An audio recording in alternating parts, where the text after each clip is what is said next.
another present to myself.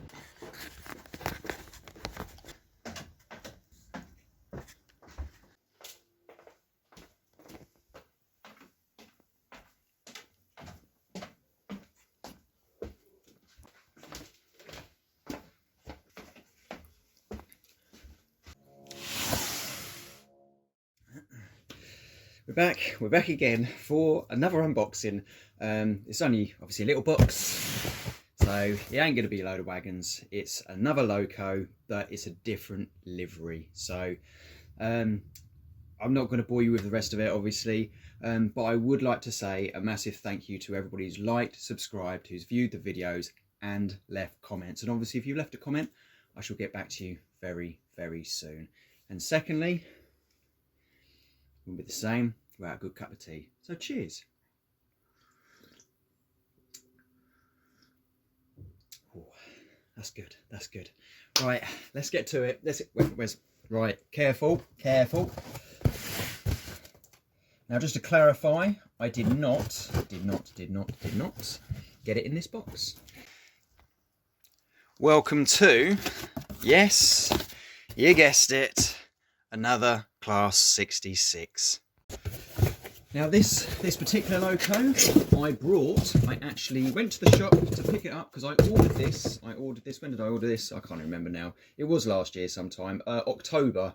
Must have been October time, so 6 months, over 6 months, from the amazing people at Great Eastern Model Railway. So a massive thank you to Anne and Helen. And this is the EWS liveried Class 66. So here we go. Let's see it. Obviously, it's the usual packaging. I ain't going to bore you with it. Obviously, the ESU Lock Sound V5 sound chip as well. Obviously, again, I've done other videos. I've done a video of the full unboxing and what is in here. But if you don't know, there's a nice little breakdown diagram in this one. And there is a booklet in here, obviously, to show you the little brief history of the Class 66 and how it come about. And on the back, it wouldn't be the same without one of these cards just to tell you what everything is on the sound chip. Obviously, you need to read these as well. That's regarding to make sure the switches are in the right place. And obviously, if you're not running not an ESU sound decoder or no sound decoder whatsoever, and obviously a little bit more instructions there. This is nice. I do like this a lot. Well, I like all of them a lot, actually. To be fair, I just get excited because I'm like a child. Here we go.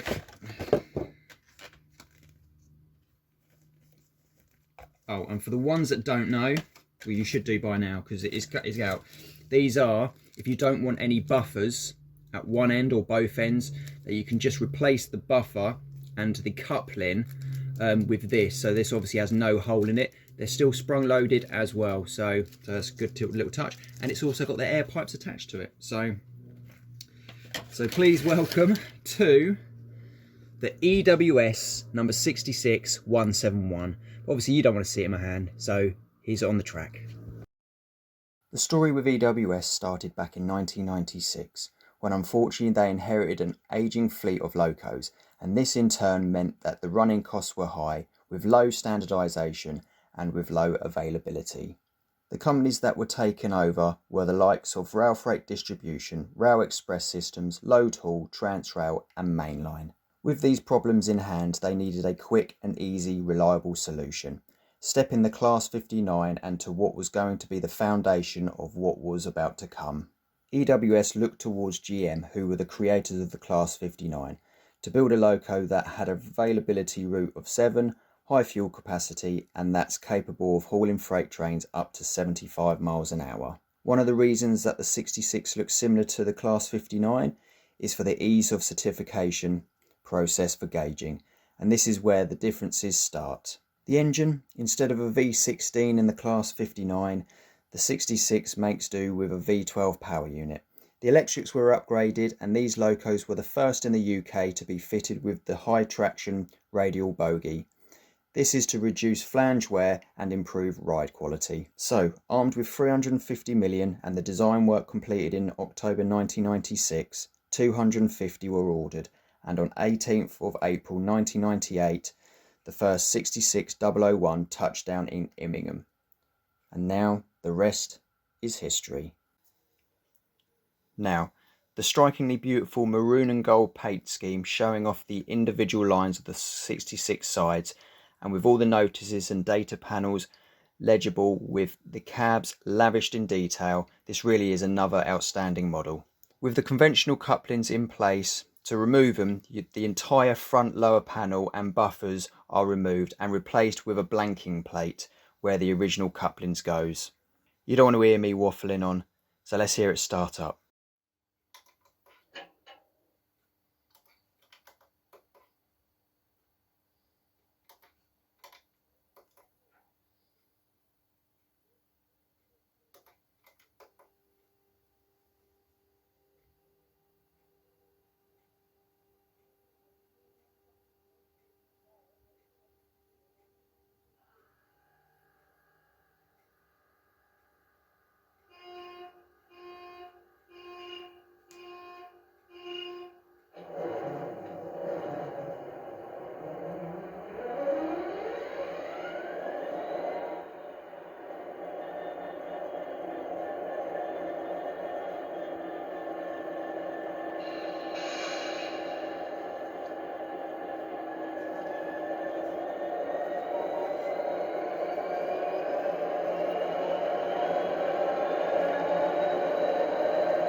There you go.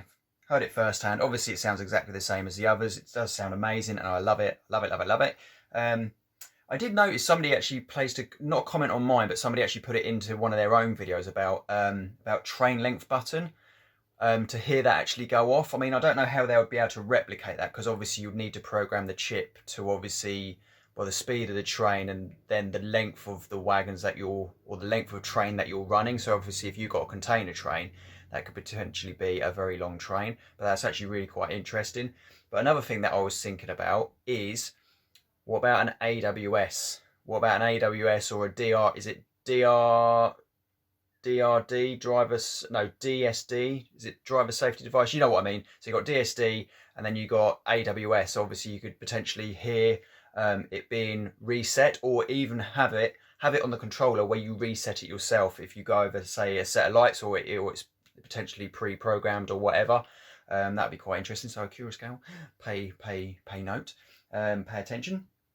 Obviously it looks amazing. The fit and finish again is absolutely superb, and the colour of the loco is just absolutely beautiful. So obviously you don't want to see it just running up and down here, you want to see it on a freight train. So sit back and relax, and here we go.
there you go. You've seen it going around. Obviously, another amazing model.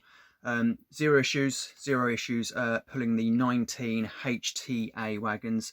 That's right, HTAs from Bachmann. I've had these for about 15-20 years or so, and it's been absolutely faultless. Like I say, it's been absolutely brilliant running round. I've already run it in both ways, about half hour, and it's just been absolutely amazing.